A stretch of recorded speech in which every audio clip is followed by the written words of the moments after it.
体験のクオリティが良いと。で、なんでデビン、あるいはコグニション社って誰よりも早くこの質の高い体験をローンチできたんですか？20ACU から 100ACU くらい追加のクレジットをあなたももらえますので、僕ももらえるんですけど、あなたももらえますので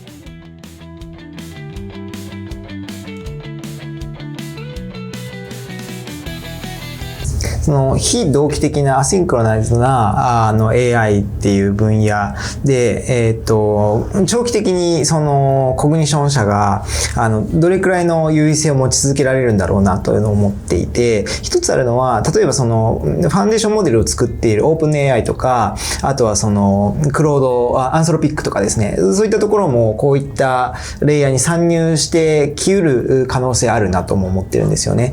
で、コグニション社としてはそういうファンデーションモデルには手を出してない中で、今後も出さないっていうことなのか、それともなんでしょうね、この領域のいろんなプレイヤーがいて、他の人たちが染み出してくる可能性にどう見ているのか、その中でどういうふうに長期的に勝ち続けられると思っているのかっていうのを聞いてみたいです。Yeah, I think as the capabilities improve, a lot more people will build asynchronous workflows. I think the couple things I would say, one is, software engineering is so big and complex that I think there will be a lot of different product form factors that each succeed. And then the other thing I would just say is, in software engineering, obviously, the quality of software engineer makes a big difference into how much it's worth to people. And so there are a lot of different ways that you can have meaningful differentiation. And so for us, there's so many different things that we work on, but probably the biggest categories are, all of the capabilities, and we do post-training with the research teams at a lot of these labs, like OpenAI, Anthropic. There's the infrastructure, integrating with all of the different tools that a developer would use, hosting the VM for every session that gets started, the ability to snapshot and roll back. Yeah, it's huge, and then there's, of course, all of the product interface. And there's still so many questions about, how should you be monitoring Devin's plan? How should you give feedback? How should you use Devin to scope out a task? How should you review Devin's code at the end, as you said? And so I think the kind of the short answer is it's a very complex space, and it's the only thing that we think about. We spend all of our time just thinking about this autonomous agent problem. So there are a lot of smart teams in AI that we respect a lot, and so but we're hopeful that we can build something special in our space.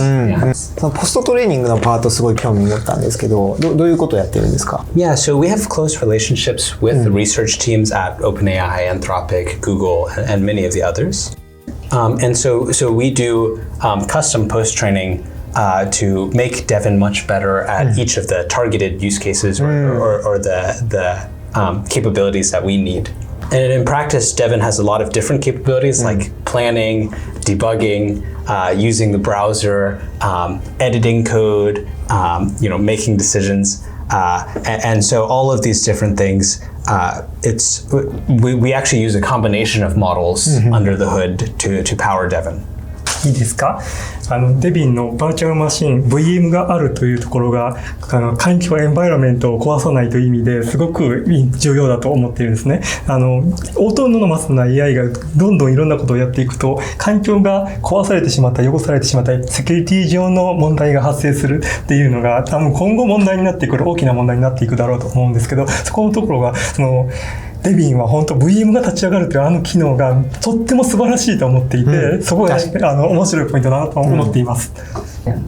Yeah, exactly. And I think in the long run, the synchronous experience, in the synchronous experience, you will always have to wait for things. Of course, there's large language model inference, but you also, if you install packages or you run a command or you open the browser, all of these things take real time, right? And so to make the asynchronous solution work, it is what allows you to actually really multiply and have lots of different things happening in parallel rather than being capped on a single experience. But then, as you say, it has its own problems to be asynchronous because now Devin needs to have a VM and it needs to be able to run the code locally by itself. And so we've been spending a lot of time thinking about these problems of how to make that as easy as possible for Devin to do and set up. 時間もあれなので最後に皆さんからもし質問があったら受け付けてであとはちょっと X で来ている質問をちょっと紹介してください。今の続きで一ついいですか？どうぞどうぞ。たくさんのデビンがアシンクロナスなエージェントがたくさんパラレルで並行して走られると人間の側がパニックになってしまうんです。僕パニックになっちゃうんです。たくさん仕事が並列で走ったと。そういう時にどうなっていったらいいんだろう、どうしていけば私はいいんだろうということが悩み事です。今現在の僕の悩み事です。Yeah, a lot of it is, and I think it takes time, but it is getting to the point where you're familiar enough with Devin that you know this one Devin will be able to do without issues. These things I should check in on, and once you are. And obviously, we should make the capabilities of Devin better and better too. But once you have the right use cases where you are confident that Devin can handle this separately, then I think is when you start to really get to save the mental load. But I also think as time goes on, we should build a lot more tooling to make it easier to manage multiple Devins at once. I think it's actually not a very good experience.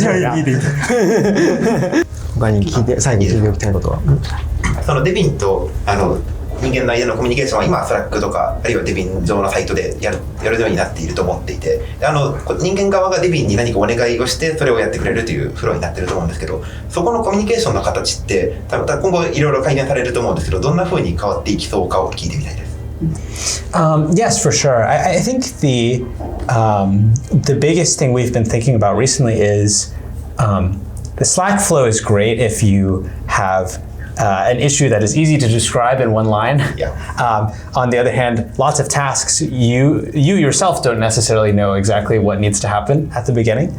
And so we've been thinking a lot about experiences where you can plan the first you can spend 1 or 2 minutes first planning with Devin and exploring the code base together or coming up with ideas together. And then after that, you can set off Devin to go autonomously for the rest.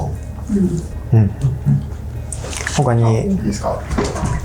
コグニッション社内でデビンが作ったプロリクエストがどれぐらいの割合でマージされているのか気になってます。今自分の使い方だと大体3割ぐらいがマージされているんですけどこの数字を潜在的にどれぐらい上げられるのかっていうことが気になっています。I see. Yes. I think for so the two thoughts I would say. One is I think as you start to kind of like really gain intuition about what task Devin is good or not good at, I think then you can give it the tasks that is higher confidence. And then the second thing is there are a lot of times I think where Devin makes a change and it's 90% of the way there, but you want to do a little bit of touch up. And so you can, we want to make it easier for you to do the quick kind of touch up of the changes and then merge that. But with those two combined, I think we see actually quite a bit higher than 30%. It can be as high as, 60, 70, even 80% sometimes. Yeah. 何か質問あります？じゃあ3つお願いします。私はフロントエンドエンジニアで Devin すごくタイプスクリプトが得意ですごく感動していて私の仕事も大きく変わったなと思っています。具体的には最近 Devin のプルリクエストを見てばっかりで、プルリクエストを見るばっかりなのでDevin に働かされているような気持ちになるんですが、よく Devin も含め他の AI にですと僕よく敬語で話しがちなんですね。なんですがこれは電力の無駄なんじゃないかみたいな指摘もあって、僕も気になっているところなんですけど、どう思われますか？ I think it's very reasonable. Which honorific is it? Devin san or Devin kun? Devin san. That's very respectful. I feel yeah. で、2つ目がですね、もうデビがすごすぎてですね、もうそろそろ私の仕事はなくなってしまうんじゃないかというドキドキ感があって、ワクワクもしているんですが、そういう心配をしている人とかエンジニアに向けてなんか、お伝えたいこととかはありますか？ Yeah. But I was going to say for the honorific point, it's kind of funny actually. We have one of our team members was talking to Devin, was very Devin, you need to go faster, you just go too slow. And then Devin created a new knowledge suggestion, and the knowledge suggestion said, this user, Jacob, is very impatient. You need to know this. And so then that was so I think there are real differences from being kind to Devin. So I appreciate that. On the point of job, we are all programmers ourselves. I mean, I'm a software engineer by training. Almost all of our team is as well. And we love software engineering, obviously. We love programming. And I think I think at the end of the day, there really is so much software to build still. And I think if the world were such that there's only a fixed amount of software that we need, and now we're going to make people much more efficient, then of course I could understand that there's some questions about what happens. But I think in reality, as we've said, it's programming already is probably 10 times more efficient than 30 years ago, 50 years ago, and actually there's many more software engineers. And I think I think we will continue to find more and more new things to build and ideas that we want to do or things to execute. ありがとうございます。最後、面白い質問をしたいんですけれども、Devinは我々エンジニアにとってはすごく素晴らしいツールである反面、日本ではですね、Uber で牛丼をDevinに注文させるというのがインターネットですごく人気というかバズったんですね。で、もし将来一般にもこういう、AI、Devinが普及した場合、こういう使われ方をされたら面白いんじゃないか、ワクワクするんじゃないかというのがあればお聞かせください。So we actually also use Devin for DoorDash or things like that a lot as well. We use Devin for shopping or whatever. Devin has actually our credit card, and we put a card with with a limit so that it doesn't spend too much, but then you can just ask Devin to do work for you. I think it's funny and I think it's cool. I think as time goes on, agents will become much more specialized. And so I expect there will be a lot of great agents that other folks work on that are for these kinds of personal use cases. We generally build Devin to be an engineer, but obviously many of the kind of primitives of planning and decision making and working with secrets and using the browser, there turn out to be other things you can do with it too. Yeah. I'll share one funny story actually. So one of the members of our team had a flight that got delayed, and so he asked Devin. He said, "Here's my flight number, information number. Can you please go and get me the refund?" And Devin went to the airline website and then was typing messages, and it was redirected to a chatbot, obviously, because that's what they have. And then eventually Devin said something like, "This is really not working. I need to speak to a human immediately." And actually, Devin ended up getting the refund, so it was pretty amazing. VS コードの拡張機能の開発やめないでくださいと。ワンアプリで解決してるのすごい使いやすかったんですけど、なんでやめちゃうんですかっていう質問が来てます。I see. I think there's a lot more that we can do with the VS Code extension for sure. I think we'll have some news coming soon. Okay. Now you cannot say. Okay. 新しいニュース待ちましょう。で、2つ目の質問が、失敗しがちなプロンプト、あるいはそれを成功パターンに書き換えるようなコツって何かあります？ Yeah. I think one way that we've described it before is that you should give Devin tasks, not problems. So you want to have Devin do the implementation work for you, right? So I think it's not usually not as successful if you try to have Devin, make the high level decisions. But if you have already made the high level decisions and you want Devin to do the implementation, then if you can give detailed instructions on what you want, then that is what will make the prompt more successful. But also I think we can make Devin much better at helping the user with this. For example, I think there's a lot more we can do to make sure Devin will ask you questions about your prompt if it gets stuck or if it's not sure, or the confidence level that we were saying.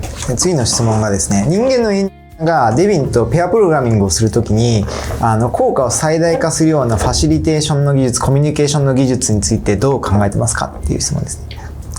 I see. Yeah, I think what we've seen with a lot of our biggest Devin users is they kind of do a hands-on, hands-off approach. So there are some times where they're in control, and maybe they use Devin for assistance or other things, but they're the main person doing it. And then there's sometimes where Devin is in control, and then they're kind of either they're doing other things or they're kind of just following along. We want to we want to make this experience better. Actually, we've been thinking a lot about this. So if you have suggestions, then we would love to hear. But a simple thing I think is to make it much clearer in the interface, who is in control at this moment or things like that. So. ありがとうございます。次の質問シンプルで、Devinエージェントが動く環境、Ubuntu だけじゃなくて、MacOS も準備してほしいって。Windows。あと Windows も準備してほしいって言われてますが、ここはいかがですか？ Yeah, we should do that. Yeah, it's actually a very common request we get is for people doing iOS development, right? Because Devin can't test the iPhone code on Ubuntu. I need it. Yes. So yes, we hear that. 次がですね、Devinの開発をしている中で AI のあり方とかソフトウェアの開発そのものについてのすごい根源的な問いに直面する場面はありましたか？で、もしあったらその問いへの向き合い方がDevinの設計や開発方針に何か影響を与えたのか教えてくださいという深淵な質問になっております。Yeah, it's a great question. Yeah, I think for us from the beginning we always thought about this core question, which is, what is the future of software engineering? How should you be writing code in the future? And I think, even when we got started, we felt very strongly that as the capabilities continue to improve, that things would become more agentic. And that's what we were really excited about. I think in general with startups, it's funny because I think a lot of it is about like, you kind of have to like look at what you see for yourself in the world and just kind of come to your own conclusions. And sometimes the conclusions sound very crazy, but often crazy things are the ones that do happen over time. And so I think certainly when we got started, it was the agents were much worse than they are now. But we felt strongly that they would get better and better, and that as time went on, it would be a more powerful use case. I think practically there are a lot of real decisions that get made all the time. I think it's of course today we spend a lot of our time dealing with Kubernetes or MongoDB or something. But the reality is, I think if you think about when people say this person is a really good engineer, usually it's less about how fast they type or something like that. It's more about like, are they really good at problem solving? Do they understand the details very well? Are they very consistent? Do they come up with solutions that no one else thinks of, right? And I think those are the things that are really the soul of software engineering. I think people often worry that when implementation gets easier, then everything else will go away too. But I think in reality, I think you get to do more of everything else because you don't have to spend so much time on just the implementation. Yeah. あと3分なので、we have only 3 minutes, so I have last 3 questions. 一番最初がそのDevinみたいなものが入ってきたときに、これスタートアップ CEO からの質問なんですけれども、その開発組織っていうことも大きく変わっていくと思います。で、これからの経営者はどういう開発チームを持つべきなのかっていうのを何か変わる部分があれば考えを聞きたいです。Yeah, I think one thing which I'm excited about actually is for everyone to be able to be closer to the ground, if that makes sense. Often in big organizations, there are managers of managers, and they have no idea what's actually happening, on the ground level. And I think one of the things that AI in general will help with is it'll make it much easier for people to be involved in the direct details. Yeah, so what I was going to say, even for myself, I feel like if I've been traveling for a few days, I already feel like I'm missing some of the details of what's going on, and now I think it is a bit easier because for changes that I want to make or things that I want to do, I can ask Devin search, or I can start off tasks very quickly with Devin, and I think. I think for a lot of organizations, I think it'll probably help a lot for the leaders or managers to also understand the details. ラスト2クエスチョン。これはすごいシンプルクエスチョンで、安くしてほしいですっていう声があります。チームプランで 250ACU パーマンスは少なすぎるので 400ACU パーマンス欲しいですっていう声がありますが。Yeah, so I guess we don't talk about this much, but along with the Devin 2.0 launch, we made some efficiency improvements where now every ACU on average does actually about 1.8 times as much as before. So it's actually more than 400 of the old ACUs. I'd say it's actually like 450 of the old ACUs at the current. Yeah. So we have a benchmark of tasks, which has a lot of standard engineering tasks like setting up a repository or fixing some packages or dealing with open ports or getting certain bugs fixed. And we run this every night and we see how many ACUs it costs total. And over the last few months, it's been it's almost a 2x improvement actually. So last question is, デビンをやっぱり使ってると他のなんでしょうアシンクロナイズドなAI のと比べてやっぱ圧倒的に体験のクオリティが良いと。で、なんでデビン、あるいはコグニション社って誰よりも早くこの質の高い体験をローンチできたんですか？ Yeah, well, that's very kind. Thank you. I think I think it really comes down to there's a lot of details, I think with AI research, people often imagine that there's kind of a single breakthrough that powers it, but I think what we've seen honestly is there's 200 details and you have to think about all the details. How does Devin work with GitHub, or how is Devin able to what is the right representation of the code base for Devin to read, or how does Devin use the browser well, or how is Devin debug interactively, right? It's not just the tooling, but it's like the decision making of having Devin do that. And with a lot of these things, I actually think that we are in much more a lot of the work that needs to be done is much more practical work. You have to decide what capabilities are important, and then you have to go do the work of bringing those capabilities into Devin rather than coming up with some enormous breakthrough.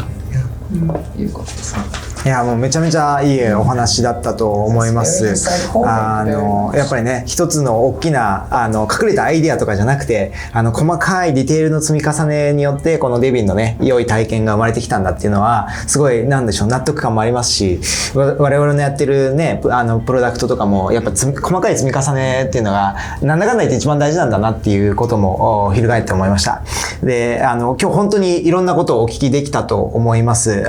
デビンによって今後どういうふうにソフトウェアエンジニアの未来って変わっていくんだろうかみたいな話もありましたし、デビンの使いこなし方とかどれくらい他の会社では何%くらいデビンのマージされているのかとかですね、いろいろ学びがあったと思ってて本当忙しい中お時間をいただきまして本当にありがとうございました。そしてですね、一番ちょっと大事なことを言うと、デビン、ここまで聞いていただいた方はですね、このデビンの良さっていうのをすごい伝わったんじゃないかと思うんですよね。ので、ぜひ、今すぐ、ポチっていただければと思いますと。デビン、下のところにですね、リファラルのコードが書いてありますので、それ経由だと、20ACU から 100ACU くらい、追加のクレジットを、あなたももらえますので、僕ももらえるんですけど、あなたももらえますので、ぜひこちらの、リファラルコードを持って、デビン今すぐ、契約いただけるといいんじゃないかなと思いますし、これ別に、本当にですね、将来のソフトウェアエンジニアどうなるかっていうのを考える上において、デビンを使う体験って相当にインパクトがあるというか、ある意味ショッキングな内容なので、ぜひですね、見ていただければと思います。あとチャンネル登録と高評価もぜひよろしくお願いします。ではでは。